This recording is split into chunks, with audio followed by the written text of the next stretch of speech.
क्या पूछा?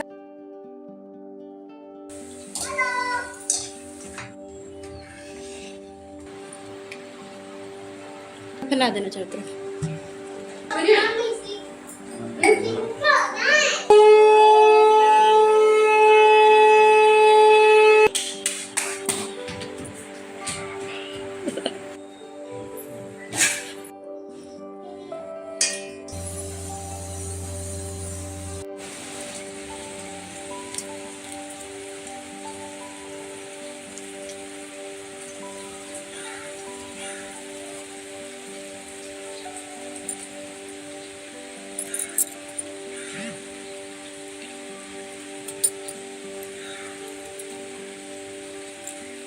Hello friends, सलाम नमस्ते। कैसे हैं आप लोग?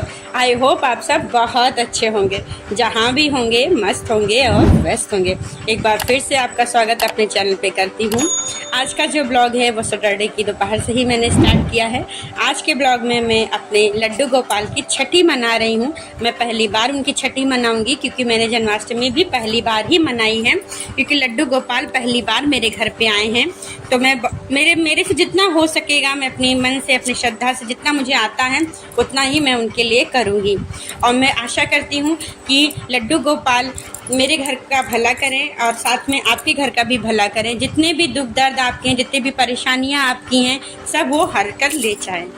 चलिए फिर ब्लॉग यहीं पे शुरू करते हैं। ब्लॉग बनाने की शुरुआत मैं उनके लिए कढ़ी बनाने से कर रही हूँ। कढ़ी मैं आज यूपी स्टाइल से बनाऊंगी, बट आज की कढ़ी में थोड़ा बहुत चेंजेस होंगे, क्योंकि रेगुलर कढ़ी में मैं लहसुन प्याज अदरक यूज़ करती हूँ। आज की कढ़ी में मैं ये सब नहीं यूज़ करूँगी, क्योंकि लड्डू गोपाल को भोग लगाना है।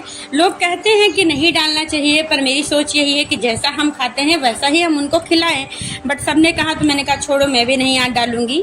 वैसे अच्छी टेस्टी बन गई थी, कोई मतलब ज़्यादा डिफरेंस नहीं आया था प्याज डालने से, पर वही है ना कि आदत हो चुकी है बचपन से खाए हुए, तो वही बार बार मन करता है।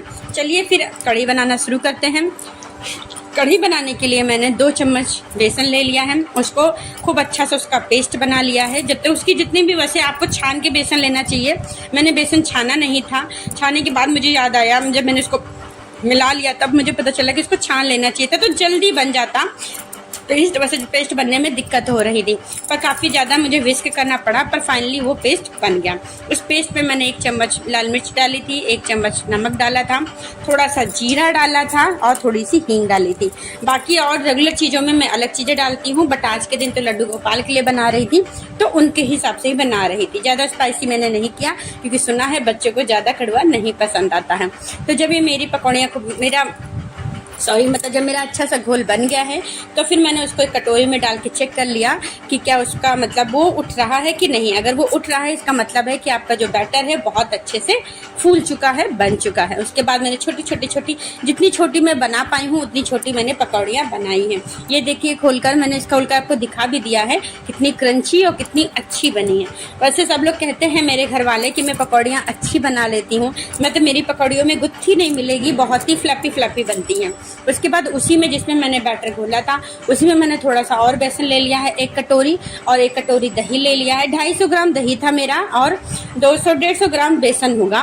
उसको खूब अच्छे से फिर मैंने फेंट लिया है। फेंटते फिर मैंने उसको एक बार ग्राइंड भी कर लिया था, क्योंकि अच्छे से फिट नहीं पा रहा था। जब मिक्सी ग्राइंडर में ग्राइंड कर लो तो बहुत अच्छे से पिस जाता है, मतलब घुल जाता है, उसका घोल बहुत अच्छे से तैयार हो जाता है। उस घोल में मैंने कुछ भी नहीं डाला, और लोग डालते हैं बट मैं नहीं डालती हूँ, मैं डायरेक्ट कढ़ाई में डालती हूँ। तो मैंने कढ़ाई में 1 चम्मच तेल ले लिया है, उसमें मैंने मेथी दाना डाला है, हींग डाला है, और जो सूखी लाल मिर्च होती है उसको अच्छे से स्प्लिट करके वो डाल दिया। आज बहुत ही देसी कढ़ी बना रहे हैं, ज़्यादा स्पाइसी नहीं बनाएंगे, क्योंकि आज लड्डू गोपाल के लिए बना रहे हैं। जब मैं कभी स्पेशल अपने लिए कढ़ी बनाऊँगी तब मैं उसकी रेसिपी आपके साथ जरूर शेयर करूँगी, आपको ज़रूर बताऊँगी कि मैं कढ़ी अपने हिसाब से कैसे बनाती हूँ। आज तो बिल्कुल रेगुलर स्टाइल से कढ़ी बना रही हूँ।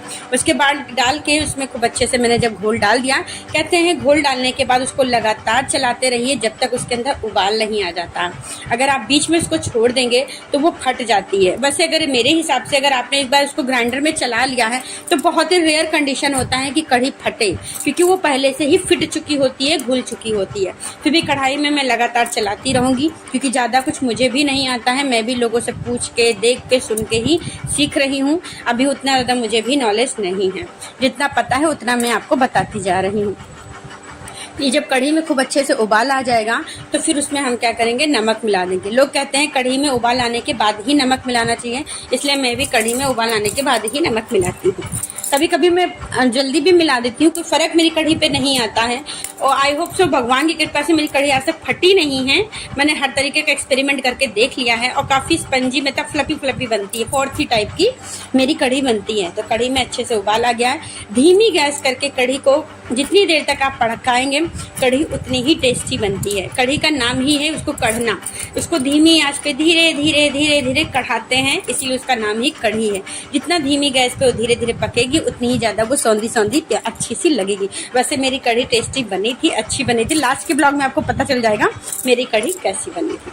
उसके बाद जब तक मेरी कढ़ी बन रही है मैं लड्डू गोपाल के लिए चावल रख दूंगी। सिंक में आप कितने भी बर्तन धुलिए, सिंक आपका कभी खाली नहीं रहता। मैं अपने सारे ब्लॉग में बता चुकी हूँ, इसलिए मैं ज़्यादा उसके पीछे भी नहीं पड़ती हूँ कि मेरा सिंक खाली ही रहे, क्योंकि मुझे पता है मैं जैसे खाली करूँगी फिर कोई ना कोई बर्तन आ जाएगा। तो रेगुलर छोटे मोटे बर्तन मेरी सिंक में पड़े रहते हैं, तो सब प्लीज़ इसे इग्नोर करिएगा। चलिए फिर मैं कुकर में उनके लिए मतलब चावल चढ़ा देती हूँ। लड्डू गोपाल को कढ़ी चावल चलता है, पर मैं रोटी भी साथ में बनाऊंगी क्योंकि मैं कढ़ी के साथ रोटी भी खाती हूँ। लोगों को कढ़ी चावल ज़्यादा पसंद है, मुझे रोटी ज़्यादा पसंद है। मतलब मैं रोटी जितनी मिले मैं उतनी खा सकती हूँ। चावल भी पसंद है पर रोटी मुझे लगता है ज़्यादा अच्छी लगती है। तो फिर मैं उनके लिए सिंपली चावल चढ़ा दूँगी। जितना मतलब मेरे घर वालों को खाना है, जितना लड्डू गोपाल को खाना होगा वो सब एक ही में मिला के मैंने चावल चढ़ा दिया। आज एक्चुअली मेरे तिवारी जी का इंटरव्यू था कहीं पे, तो इंटरव्यू बोले तो कहीं किसी बच्चे के पास गए थे, वो वहीं पे कुछ था उनका, तो वही आकर मुझे अपनी बातें बता रहे थे कि मोटो ऐसा ऐसा है, ऐसा ऐसा है। वो मुझे मोटो कहते हैं, तो वही बता रहे थे, मैं उन्हीं की बातें सुन रही थी। सुनते सुनते फिर मैंने चावल चढ़ा दिया और तुरंत ही फिर मैं आटा गूंथने लगी। उनको लेट हो रहा था, वो स्पेशली आए आज छठी जी का भोग लगाने के लिए। वैसे वो इस टाइम घर पर नहीं होते, ये शाम के 6 बज रहे हैं। आज वो आए हैं, मैंने उनको कॉल करके बुलाया है कि आप आ जाइए 1 मिनट के लिए और मेरे लड्डू गोपाल का भोग लगा जाइए, क्योंकि आज मैं भोग नहीं लगा सकती हूँ उनको, मैं उनके लिए भोग बना दे रही हूँ बस। तो उसके बाद मेरा फटाफट मैंने आटा गूंथ के एक तरफ साइड कर दिया और इधर मेरी कढ़ी भी अच्छे से कढ़ चुकी है। इतनी प्यारी खुशबू आ रही थी कि मैं आई कांट एक्सप्लेन, मैं आपको बता ही नहीं सकती हूँ कि कितनी अच्छी लग रही थी उसकी खुशबू और उसको देखने में कितनी प्यारी लग रही थी। देखकर तो आप भी मुझे कॉमेंट करके बताइएगा कि आपको मेरी कढ़ी कैसी लगी है। तो अगर आप मेरे चैनल पर पहली बार आए हैं तो प्लीज़ मेरे चैनल को सब्सक्राइब करके जाइएगा और प्लीज़ एक छोटा सा कॉमेंट कर दीजिएगा और लाइक करके जाइएगा। अगर आपको मेरे ब्लॉग अच्छे लगते हैं तो प्लीज़ बताकर ही जाइएगा और प्लीज़ मुझे सपोर्ट करिएगा। फिर मैंने क्या किया है, जब मेरी कढ़ी खूब अच्छे से उबल गई है तो उसमें मैंने पकौड़े डाल के और तेज गैस करके खूब कढ़ी पकाई है, क्योंकि पकौड़े डालने के बाद अगर तेज गैस कर देते ना तो जितनी भी उसकी पकौड़ियाँ होती हैं उतनी सॉफ्ट हो जाती थी। क्या क्या बताऊँ, मेरे मुँह में तो पानी आ रहा है। उसके बाद मुझे कढ़ी बहुत पसंद है, बहुत ज़्यादा कढ़ी पसंद है मुझे, कढ़ी चावल और कढ़ी। उसके बाद फिर मैं कढ़ी में देसी घी का तड़का लगाऊंगी। घी खूब अच्छे से पक जाएगा। घी में मैं कुछ भी नहीं डालूंगी, सिर्फ घी, देसी घी पकेगा। पकाने के बाद उसको जब मैं गैस बंद कर दूंगी, गैस बंद करने के बाद ही, कभी भी आप तेल में लाल मिर्च डालिए ना तो गैस बंद करने के बाद ही डालिए, नहीं तो उसका जो भी अरोमा फ्लेवर होगा सब खराब हो जाएगा। उसके बाद उसमें तुरंत ही लाल मिर्च डालूंगी और तुरंत ही कढ़ी के ऊपर डाल दूंगी। फिर देखिए क्या मज़ा आता है। कढ़ी में देखने में भी खूबसूरत लगती है और खाने की तो बात ही अलग है।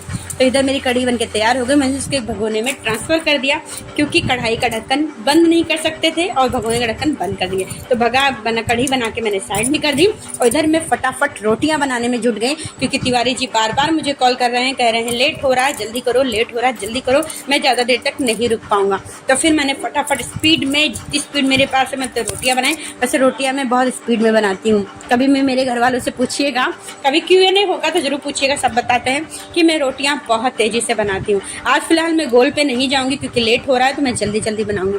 और तिवारी जी भी नहा धोकर आ गए हैं, गलती से इस क्लिप में वो ऐड हो गए हैं, मैं हटाना उनको भूल गई हूँ। वो भी रेडी होकर आ गए हैं और तब तक मेरी यहाँ पे रोटियाँ भी बन के मैं उनकी भोग की थाली तैयार कर दूँगी। उसके बाद फिर मैं आपको दिखाती हूँ कि मैंने अपने लड्डू गोपाल की छठी कैसे बनाई है। तो मेरे साथ जुड़े रहिएगा, मुझे छोड़ के कहीं नहीं जाइएगा, क्योंकि अभी आपको मेरे लड्डू गोपाल की नई ड्रेस भी देखनी है और मेरे लड्डू गोपाल कितने खूबसूरत लग रहे हैं ये आपको कमेंट करके भी बताना है।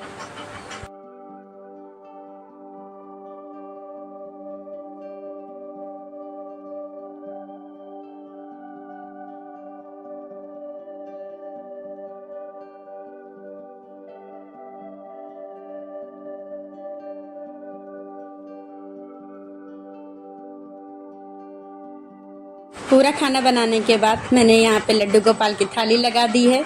बहुत प्यार से मुझे इतनी खुशी मिल रही थी, मैं अंदर से इतनी खुश थी जब मैं उनकी थाली लगा रही थी।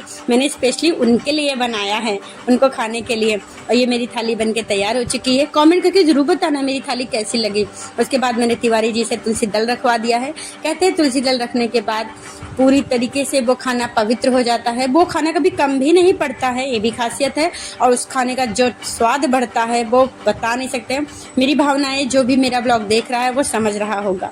उसके बाद फिर तिवारी जी ने तुरंत ही लड्डू गोपाल के कपड़े चेंज किए, क्योंकि जन्माष्टमी से बेचारे एक ही कपड़े पहने हुए थे। उनके कपड़े फटाफट चेंज किए। और इधर मेरे ओम ने भैया जो उनको नहलाया है। हम लोग मना कर रहे थे कि लाइए हम नहलाए, पर नहीं, मेरे ओम को नहलाना है, मेरे ओम को सब करना है। और मेरे ओम, हमें डर ही लग रहा था ओम उनका कुछ तोड़ फोड़ ना दे, बट ओम ने बड़े प्यार से ज़बरदस्ती उनको नहलाया है। उसके बाद पानी से उनको खूब अच्छे से नहलाया गया। बहुत दिनों से बेचारे नहाए भी नहीं थे। ओम ने उनको मसल के रगड़ के नहलाया है। और नहलाने के बाद देखिए कितने खूबसूरत लग रहे हैं, बिल्कुल चमक आ गई उनके अंदर। और ये उनका बिछौना है जिसके ऊपर वो आराम से बैठेंगे। उसके बाद फिर ये देखिए मेरे लड्डू गोपाल की ड्रेस कितनी प्यारी लग रही, कितना रेनबो कलर लेकर आए हैं तिवारी जी खुद लेकर आए हैं। कितनी प्यारी खूबसूरत ड्रेस है। कैसी ड्रेस लगी उनकी मुझे कॉमेंट करके जरूर बताइएगा, क्योंकि तिवारी जी की पसंद है ये। इसके पहले जो ड्रेस उन्होंने पहनी थी वो मेरी पसंद थी। आज जो लड्डू गोपाल पहन रहे हैं वो मेरे तिवारी जी की पसंद है। बिल्कुल सोवा सिंपल रेनबो कलर लेकर आए हैं उनके लिए। वैसे कहा जाता है कि आज के दिन पीला कपड़ा पहनाना चाहिए, बट मैंने उनके जन्म पे ही उनको पीला पहना दिया था, तो मैंने कहा आज रेनबो पहनाते हैं।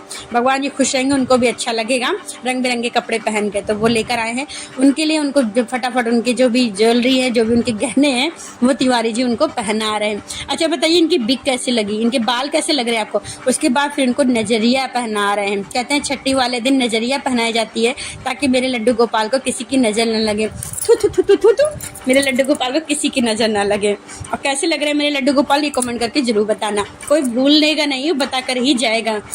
और देखिए कितने प्यारे लग रहे हैं। नजरिया कैसी लग रही है, कितनी खूबसूरत लग रही है। उसके बाद उनकी बंसी उनको फंसाई गई, उनको माला पहनाया गया और उनकी पगड़ी रखी गई। उनकी पगड़ी मुझे बहुत प्यारी लग रही है, बहुत अच्छी लगती है। और तिवारी जी ने क्या किया है, उस पर वो भी लगा दिया। और जिसके बाद उनको तिलक लगाने के बाद उनको काजल लगाया गया है। काजल देखिए कैसा लग रहा है। कहते हैं काजल घी में बना के लगाया जाता है, बट तिवारी जी ने नहीं बनाया और मुझे बनाना नहीं था, नहीं तो मैं उनको अपने हाथों से काजल बना के लगाती। उन्होंने मेरा जो मेबेलिन वाला काजल है वही उनको लगा दिया। मैंने कहा कोई बात नहीं लड्डू गोपाल, आज यही लगा लो, फिर किसी दिन मैं खुद बना के आपको काजल लगाऊंगी। और ये देखिए मेरे ओम उनको काजल लगा रहे हैं जबरदस्ती का। मुझे तो डर लग रहा था कहीं उनकी आंखें न निकाल दे वो, बट नहीं, उन्होंने काजल लगा दिया। उसके बाद लड्डू गोपाल को झूले पे बिठा दिया गया है आराम से झूलने के लिए। अभी देखना मेरे लड्डू गोपाल खुद से झूलेंगे, मैजिक होगा। और अपने आप झूला हिलता है और अपने आप वो झूलते हैं आराम से। फिर उनको बिठा दिया गया, उनको पहना वना के खूब अच्छे से फिर उनको तिवारी जी झुलाएंगे। कितने अच्छे लग रहे हैं झूलते हुए, देखिए कितने प्यारे लग रहे हैं झुला रहे हैं उनको। अभी मेरे ओम झुलाएंगे, पूरा झूला ही हिला के रख देंगे। ये देखिए अपने आप झूला झूल रहा है। अच्छा लग रहा है ना आपको। प्लीज़ मुझे तो बहुत खुशी मिल रही थी, मुझे बहुत अच्छा लग रहा था, मैं दिल से खुश हो रही थी। ये मैं पूरा शूट कर रही थी और मेरे ओम की तो बात ही अलग है। मेरे ओम तो इतना एंजॉय कर रहे थे, उनको झुला के खूब नाच रहे थे मेरे ओम, उनको बहुत मज़ा आ रहा था। उसके बाद उनको झुलाने के बाद उनको दिया बाती करेंगे, उनको दिया जलाएंगे, उनकी पूजा पाठ करेंगे। तिवारी वैसे आरती करनी चाहिए थी, बट तिवारी जी ने आरती नहीं की क्योंकि उनको लेट हो रहा था। वैसे भी उनका पूजा पाठ में ज़्यादा मन नहीं लगता, जो भी मैं कराती हूँ मैं ज़बरदस्ती कराती हूँ उनसे। आज स्पेशली रुक कर उन्होंने किया है, उनको लेट हो रहा तो वो अपने काम पे ज़्यादा ध्यान देते हैं। वैसे होना भी चाहिए, आदमियों का काम ही है काम करना और पूजा पाठ करना। जब फुर्सत हो तब कर लो। लड्डू गोपाल को बुरा भी नहीं लगता, किसी भी भगवान को बुरा नहीं लगता कि आप अपना काम छोड़कर मेरे पास आइए। आप अपना काम करने के बाद अगर आपको टाइम मिलता है तब आप मेरे पास आइए। और ये मेरे ओम आरती करें, मेरे ओम को बहुत शौक है बचपन से ही पूजा करने का। उसके बाद ये आ गई उनकी भोग की थाली जो मैंने बनाई है और स्वाद भी बहुत अच्छा था इसका। अगर आप लोग होते तो मैं आपको खिलाती और फिर आपको बताती। आप भी बताइएगा मुझे जरूर कमेंट करके कि आपको देखने में कैसी लगी। और स्वाद का तो मैं बता ही रही हूँ आपको, बहुत अच्छा था। उसके बाद उनको भोग लगाया गया, अब वो आराम से खा रहे हैं। उनको पसंद भी आएगा क्योंकि मैंने ज़्यादा कड़वा नहीं किया था। उन्हीं के हिसाब से आज मैंने कढ़ी बनाई है, क्योंकि मुझे कढ़ी दूसरे ही लेवल की पसंद है। कभी मैं अपने पसंद की कढ़ी बनाऊंगी, फिर आपको दिखाऊंगी कि मैं खुद के लिए कढ़ी कैसे बनाती हूँ। आज तो कढ़ी मैंने लड्डू गोपाल जी के लिए बनाई है। ये लड्डू गोपाल जी को खिलाया जा रहा है। लड्डू गोपाल भोग लगा रहे हैं। पहली बार वो अन्न का भोग लगाएंगे। अन्न का बोले तो खाने का भोग लगाएंगे, क्योंकि अन्न का तो ऑलरेडी उनको लग चुका है। मैंने उनको जन्माष्टमी में लगा दिया था। आज ये कढ़ी चावल का भोग लगाएंगे। और आज के बाद से जब भी मेरे घर में कोई शुभ कार्य होगा, कोई भी नया कार्य होगा, उसमें लड्डू गोपाल का भोग लगेगा खाने का। ये भोग लगाने के बाद उनको फिर पानी पिलाया गया। वो पानी पी रहे हैं आराम से। और ये देखिए तिवारी जी कितनी जल्दी में उनको जय करके भागे। मैंने कहा जाइए नहीं, नाश्ता मतलब प्रसाद जो है उसको ग्रहण करके ही जाइएगा। तो बोले अच्छा ठीक है। इधर फिर मैंने कहा अच्छा एक बार फिर से शंख बजा ही दीजिए, क्योंकि वो शंख बजाने में बहुत आनाकानी करते हैं।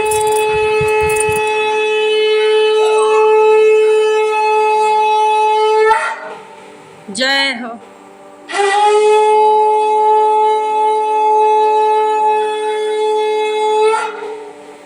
घंटी बजा दो ओम, घंटी बजाओ। ओम को घंटी दे दो। धूल दे रहा, घंटी बजा दो। 2 मिनट घंटी बजा दो। घंटी तो जाएगा, उसको मत दिया करो।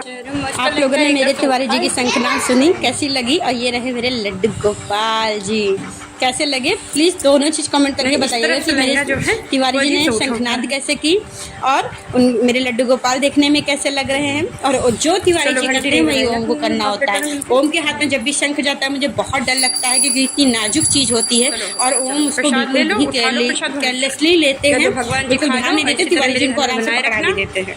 मैंने वही मना किया कि उनको मत दीजिए। भाई सही बात है, शंख है, बच्चे के हाथ से छूट गया तो टूट ही जाएगा, बेकार हो जाएगा और शंख का टूटना अच्छा भी नहीं होता है। तो ये रहे मेरे लड्डू गोपाल जी, कितने क्यूट कितने प्यारे लग रहे हैं। और ये रही उनकी भोग की थाली। फिर मैंने जो लेकर आई थी भोग, कहते भोग जो लगा के लाओ उसको पूरे में मिला दो तो वो पूरा खाना ही भोग बन जाता है। तो मैंने वही किया, जो वहाँ से लाने के बाद पूरा मैंने उसमें मिला दिया है।